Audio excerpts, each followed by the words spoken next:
So welcome back to my channel. I am here with Sophie to talk about, this time, Polycystic Ovary Syndrome. We both suffer from it and we're going to go into it a little bit more. I guess in layman's terms, Polycystic Ovary Syndrome is an imbalance in the hormones. So we have more testosterone, which is of the male hormone. Which is the male hormone. So causing us to be more hairy than most of you out there. Yeah, little cavemen over here. Yeah, little cavemen with our beards and our chest hair. But you know what? It's okay, because I feel like not many people are aware that they even have it. Yeah. I know I wasn't actually aware until I forced myself to go and get tested. And it's only because I was suffering with really bad cramps, and I was always a very hairy person. I've got Mediterranean heritage, so naturally I have got a hairy arm and it's quite dark hair, but I was getting a lot of facial hair, I was bleaching my tash, woo, winning. And so someone said, why don't you go and get tested for polycystic ovaries? So I did, and it came back that my left ovary in particular is basically riddled in cysts, but they're not at the point of popping and they're not potentially that harmful, other than the fact I'm just really hairy. So mine was a similar diagnosis. Okay. But mine took 5 years to diagnose. Really? Yeah, so I was like 19 when it like really started to get bad. But I just put it down to like just getting older, periods were like maybe getting got older, worse, getting hairier. maybe it got worse, but like the hairiness hadn't started yet for me, so I just put it like, it came on quite slowly, and then it's only over time that like the hairiness has got worse, which is great. But yeah, mine started with just like really bad period pains, and then I went to the doctors. They were like, yeah, you've got high levels of testosterone, but that was it. And I was like, well, what does that mean? Brilliant. And then there was one day where I was meant to be going to work, and my period pains were so bad I couldn't move. Like I couldn't get down the stairs. Yeah, that's how mine And I was were. just, my mum was like, you need to go to the doctors.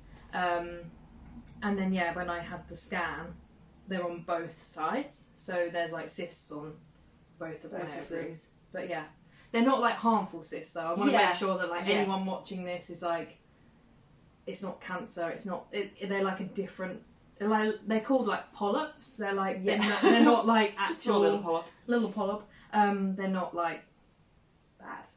Yeah, they're not going to burst inside and you're gonna, combust from the inside out. They're not gonna do that. So those of you watching that maybe think you have this or do have it, you are okay. Yeah. My main concern when I first got diagnosed was not being able to conceive children naturally. That was my like, I literally said to the doctor, will I be able to have kids? Yeah. And she was just like, meh. And I was like, join me on the panic. Like, and I was just like, what does meh mean? Like, she was Define like, meh. yeah, she was just like, well, yeah, you should be able to, but it might take longer, or it might not happen, or you might have to have IVF. And I'm just like, I didn't really, like, when I was 23, 24 when I was diagnosed, so I wasn't like, I need kids now, but like to have that like said to you when Yeah, of course. you think everything's fine. and then it's kind of like, does that mean I need to prep earlier? Like, I'm not ready to have kids yet, but does that mean I need to come off contraception so that I can like get used to it? Because I know you have come off of it, and is that because of that? Well, sorry if you're like actually trying to have a baby. I'm like, no, we're not trying to have a baby. I have a wedding dress to fit into. No baby over here. Yeah, my main concern was, can I conceive naturally? However, a lot of people with polycystic ovaries do manage to. Yeah, they do. It just can sometimes not happen straight away. Yeah. And obviously they say, I mean, I'm not an expert, I've not had children or I'm not pregnant yet, but they say, obviously, the more you think about it and the more you stress, the worse it becomes and the harder it is to then conceive. Yeah. So I think taking that into consideration with this, you have to just go with the flow. And yeah, like Sophie said, I have recently come off contraception. So I had the implant for 10 years. 10 years. It's a long time. It is a long time. Did it help? I believe the implant was the best thing I could have done. Really? It stopped my periods, which is normal for an implant to do. Yeah. And I believe it helped the pains because I was still getting a period symptom, but it was really mild, and then I was having obviously no period, no bleed. So I was living for it. Yeah. Absolutely living for it. But 10 years is a long time. I'm at an age where, you know, I'm getting married, we're going to be looking at having children, so I wanted to come off it to let my body just try and be back to normal, natural. yeah. And just let my period cycle come back, I guess. Has it? It has, straight away. Really? The first month, straight away. And now I'm like clockwork. So I downloaded an app called Flow. Okay. Do you have that one? No, because I'm on a pill that I just continually take. Okay, so it's to manage the equivalent the pain. to the implant, essentially. Yeah. So I downloaded Flow, and now I track my period, and I know when it's coming, I know what my symptoms are, and I must say my symptoms are horrific.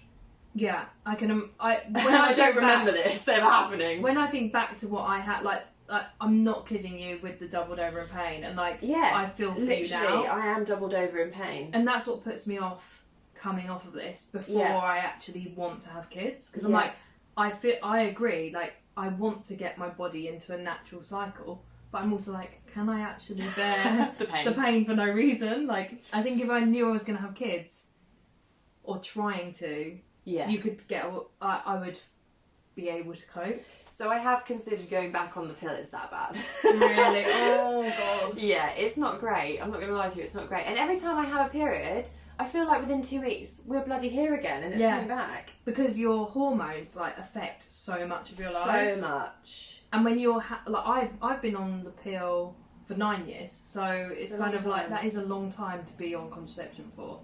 And I had like a short break in between, but like nothing. Like, for the majority of 9 years I've been on it. Yeah. And that's a long time to not really know who you truly are. Oh, yeah. It's like a weird thing. It's true, and it definitely I think coming off it, I've been a worse person. Do you think? Yeah. What? 100%. Like I'm up and down? Sure Billy would agree. Like 99.9% he'd agree. In terms of the week before, I am seriously aggy. Yeah. Like, to the point where the smallest things actually just really grate on me now.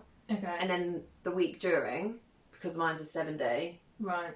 Full Full on period. Yeah. Woohoo! Love it. And I'm just ratty and miserable because I feel gross when I'm on a period. Yeah. I just don't feel... It doesn't make you feel good. No, and my OCD just doesn't cope with feeling dirty.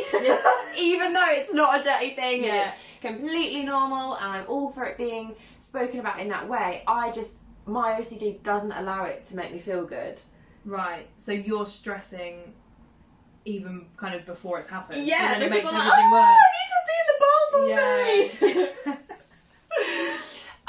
And then the second it's done, I'm a bit better, but I'm quite emotional, more emotional than I was on the implant. But again, is it just that my hormones are trying to balance back out to not having the hormones that the implant give you? Yeah. And then, of course, I'm taking into my polycystic ovaries now that they are now coping in a different way. They don't have this hormone balancing everything out. Yeah. We're now back to square one again, where everything's like full on, let's go, here I am, causing you pain. And they already cause Hi. They already cause a hormone imbalance anyway. Exactly. So, like, when you're pumping yourself with extra hormones, your body literally doesn't know. Yeah. So it's just like... It's just a big mess. Yeah. Massive mess. Yeah. I guess like other symptoms, so we've got like pain. There's like weight gain as well. There is. I haven't You heard don't that. have that. I do. I really, really struggle to lose weight with it. That's interesting. But like, it's a very really common one, isn't it? It's a very common side effect. But like so many doctors are like, well, it would help if you lose weight. I'm like, yeah, but like honestly, how can I lose weight? Because my hormones are just, anyway. yeah, and it's just like, it's all over the place. Mm-hmm. So that, I don't feel like that's very helpful advice, basically, because I'm just like, if you can't do anything about it, I don't know, it's a hard one. I think that goes also with, there are certain foods that, if you do have polycystic ovaries, can be avoided. Yeah. So I think one of those is potatoes. Yeah, it's quite like, isn't it? Starchy and I think starchy foods are quite bad for it. It like she basically says who eats chips all the time. I think it like they like the hormone or like something like feeds off of it. It's just like yes. Just to clarify, we are not like doctors and experts on this, so we're just going off like our personal opinions and what we know through having this syndrome. So and research that we've done. Just to clarify. Yeah. Yeah. Got to tick a few boxes. Yeah. And also, what's really interesting with polycystic ovaries is that 1 in 5 women in the UK will have it. Yeah. And not necessarily no. But if you do feel like you can relate to what we're saying, then please do book yourself in with your GP, because it's really important to get it sorted. Agreed. With the hairiness, I'm loving your hairy arms. Like, because I finally feel like someone else has them. It's just like this bit's. You can probably see this from here, how dark that hair is. I mean, look how dark it is. But then you've got dark skin. I wouldn't look at that and be like, she's got polycystic ovaries. And I honestly, when I was younger, wanted to shave it off. Don't shave it off. I didn't. Don't. But yeah, listen to Sophie. Literally don't. But I did bleach it with like bleach hair dye for my arm, and then actually it was worse because then they were like really prominently blonde against my dark arm, and it was like, what has she done to her arm hair? So I just leave them. I don't even care anymore. I also went through a stage of like, was really nervous about dating guys and having my arms out and then being hairier than them guys' arms. Yeah. And like, oh my god, I used to just want to cringe if they had a smooth arm and I had a really hairy one. I was like, but again, I think it comes with like getting older and you become a bit more confident, and do you know what? There's nothing I can do.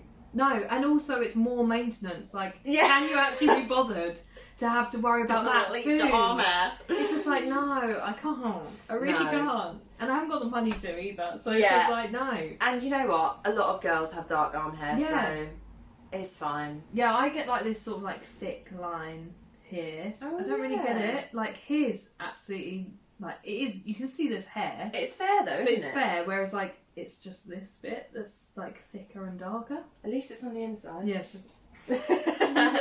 Not that we should be hiding it. Like, let it all hang out these days, right? Yeah, I think that the thing that bothered me the most, like growing up, was like a slight snail trail. Oh. And I shaved it. And that's shaved. why I'm like, I shaved it too! I'm like, don't shave, because it literally has made it 10 times worse. And now I'm just like, oh no. So I shaved my snail trail too. Then my mum was like, what have you done? It's going to come back thick and black. And I was like, it's already thick and black. So I tried electrolysis.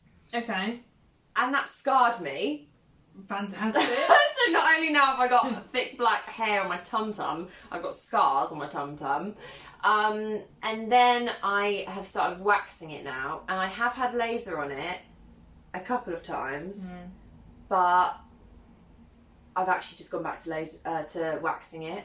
I think waxing. I get mine waxed. Yeah. So, yeah. But it's always like embarrassing to the beautician. You're like, could you just do my tummy, please? But I actually think if we actually went around town and asked how many women have the hair on the tummy, I bet the majority of people would say yes. Yeah, they would. It's just not something people talk about. No, because it's embarrassing. For some, it is. I mean, it is a bit. I mean. Because I wouldn't walk around in a bikini with it hanging out. No, me neither. Like, it's gotta go. It's literally like, ugh. And if I was in a new relationship, I would be really stressed about it. Yes, me too. Like, I was stressed about it for years. I was literally like, get rid. Whereas now I'm like, okay, I'll just wait till my next wax. And the reason for the non-shaving is I was always then embarrassed that if a guy was, touching me, they'd feel the spike. Yeah. And be like, why is she spiky in the wrong area? There it is. It's like, oh my god. Yeah. So just don't shave the hair that you've got, and especially when it comes to your facial hair. Yeah, no. So I am going through laser hair removal at the moment for my jawline and my neck. And they advise that you shave in between treatments. However, that really doesn't sit that well with me. So I trim it with scissors. I get nail scissors and I trim it down. Sophie's like looking at it and I'm like, oh my god, she can see it all. No, I can't. I'm just thinking like, you can't. I wouldn't know you have it done. You can. No. You can. But I also I would not shave my. I think that is something like I just couldn't bring myself. No, to I couldn't either. Razor on my face. But I mean, I'm touching it, and if you just touch there, you can actually feel the hair. Okay, but you can't see it. So I think it's getting lighter and finer. But the more laser I'm having. Yeah. Whereas there is probably a few little thick black ones. No, I can't see poking out. And I do sometimes feel like I wake up and there's a new thick black hair. Don't tweeze them. Oh, see, I tweeze mine out my mole so bad. Mine of rank. I get a mini beard out of my mole under my chin, and I'm like, I thought this happened to 80-year-olds. So I'm like, what? What is happening to me? And then I get my horrible moustache you get here. I think a lot of us have this though. Yeah, we moustache, do. Right? Whether you have polycystic ovaries or not, a lot of us have this. I used to bleach. Now I wax it. I bleach mine. But yeah, that's because mine isn't awful. It's just this bit's bad. Yeah, the corners. The little whiskers. Little whiskers, I love it. So yeah, that's the bit that I'm like, ooh. And then in certain lights, nice light, sunlight, I'm like, whoa. Same. Sunlight, I'm very cautious. Especially actually when I walk Miko around the park, I'm very cautious that if I stop to talk to fellow dog walkers, I could be standing in a certain light where they can see all this black hair and think, what is going on with her? Becoming the woman from this literally song. Turning into a werewolf as I stand in the park with my dog. So funny. But I would recommend laser hair removal. I had it on my Hollywood area and the tops of my thighs. So when I was in a bikini, the pubic hair was literally growing so thick out of the side of it. Oh my god, mine is awful. And I was like, I can't do this. I was waxing all the time, but then I was getting really bad ingrown hairs. Yeah. Because the hair's so coarse. So I decided to pay for laser hair removal. This is going back maybe 5 years ago now. And it was the best thing I ever did. So after having the laser hair removal on this region, now when it comes back, it's just like baby hair. Okay. It's really fine, and I hardly have to shave at all now. Which is good. Yeah, it's really good. And when you go on holiday, I don't have this awful rash coming out of the side or big thick black pubic hair coming out the side. I'm really glad I'm engaged right now. No, I have to just have waxing done because then. And do you not get ingrown hairs? Yeah, I do. It's really bad. But then I'm also just learning to it's getting thinner though. Yeah. So it is working. It's just it will take some time. I've heard about sugaring, but I've never tried it. I'm not really sure about it.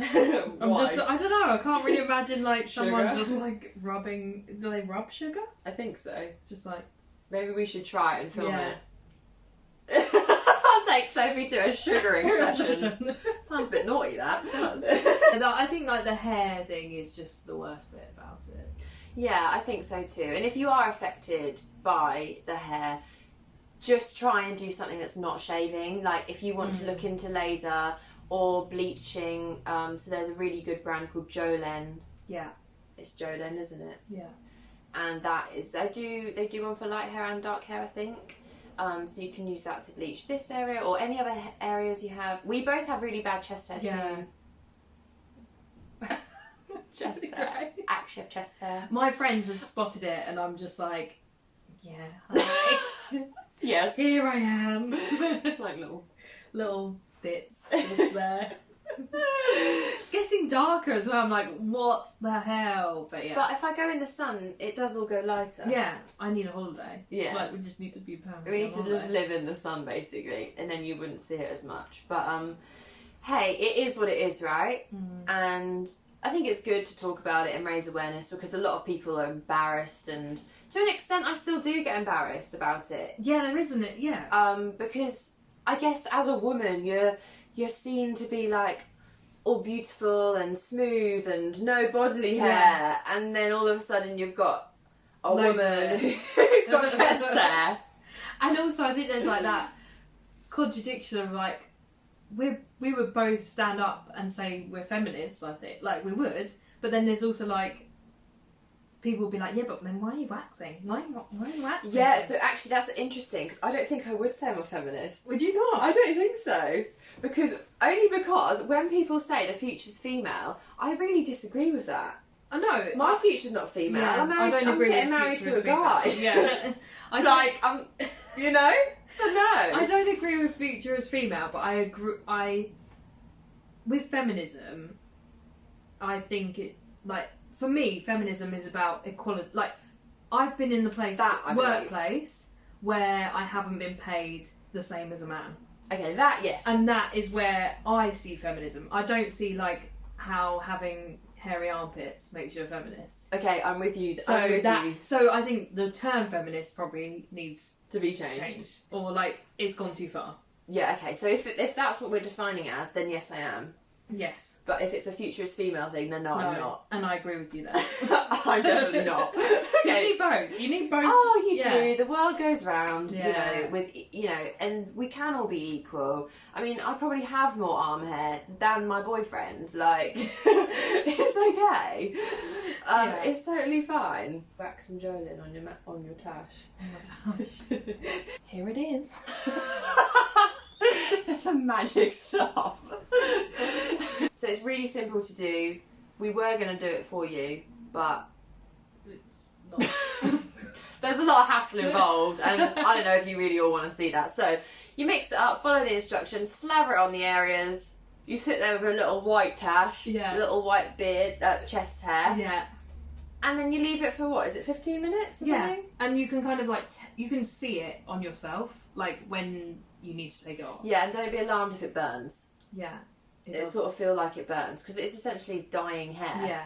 But also, like, if it's really bad, just take it off. Maybe do a patch test. Yeah. So I think we've covered polycystic ovaries as much as we kind of feel we can. And if you do have any symptoms, please feel free to either reach out to us for a few more questions or visit your GP. And I really hope you don't have it. No, I'm joking. Because it's hell. So thank you again to Sophie for co-hosting with me. And we will leave you with our hairiness.